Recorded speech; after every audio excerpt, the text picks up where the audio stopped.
А вот главной негативной темой дня сегодня стал взрыв бытового газа в Уфимском доме. ЧП произошло в микрорайоне Черниковка. В двухэтажке 1953 года постройки произошел хлопок газа, в результате которого пострадали 3 человека. Один с ожогами 60% тела в больнице.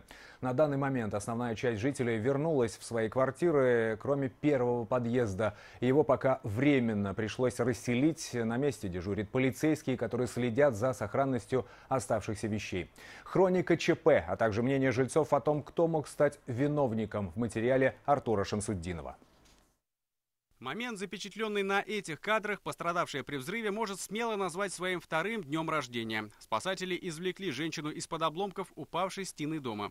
Жизнь хозяйки квартиры спасло то, что основная нагрузка пришлась на спинку дивана. Женщине оказали первую помощь, а вот от госпитализации она отказалась. Женщина была извлечена именно из-под завала. То есть она в это время спала, то есть на нее обрушилась часть межквартирной перегородки, так скажем. Еще один пострадавший – 15-летний юноша. Подростку наложили гипс. Его жизни ничто не угрожает, чего не скажешь о жильце той самой квартиры, где и прогремел взрыв. У мужчины ожоги 60% тела. Сейчас он находится в реанимации. Его состояние тяжелое.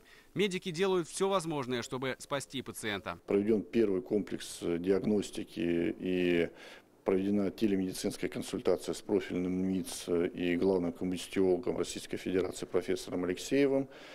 Идет согласованный протокол лечения, который соответствует необходимым стандартам. По словам очевидцев, мужчина проживал в доме как квартирант. Говорить, что именно он виновник, пока рано. Тем не менее, 31-летний пострадавший заслужил весьма сомнительную репутацию у соседей. У нас одна, Рима, ее зовут, сдавала, получается, эту квартиру. Но получается, он наркоман, он что-то варил, потому что ему задал вопрос другой, сосед с другого подъезда. В чем дело, в чем причина, что случилось. На что он говорит, что я забыл закрыть газ. В квартире, где произошел хлопок газа, выбиты окна, разрушены межкомнатные перегородки и чердачные перекрытия. Часть стены здания покрылась сквозными трещинами. Специалистам предстоит оценить ущерб и проверить прочность несущих конструкций. Будет принято решение о восстановлении или другое решение. Пока об этом мы говорить не можем. Естественно, конечно, мы первые, какие результаты будут, мы, конечно, будем смотреть о восстановлении этого дома. А все расходы, которые связаны с переселением, переездом и так далее, это мы берем на себя. На момент случившегося в доме находились 35 человек, 5 из которых дети. Жителям подъезда, в котором и прогремел взрыв, предложили разместиться в маневренном фонде. Сегодня людям показали возможные варианты. Условия, конечно, спартанские, но в администрации говорят, это временный кров. Я только все это делала, ремонт здесь, мебель обновила, подарок себе сделала.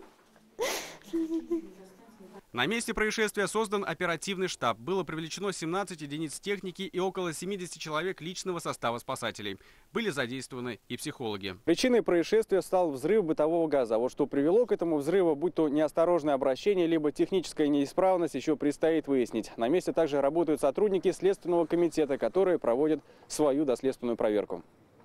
Артур Шамсуддинов, Роберт Давлетбердин и Виктор Миренков. Новости Уфа.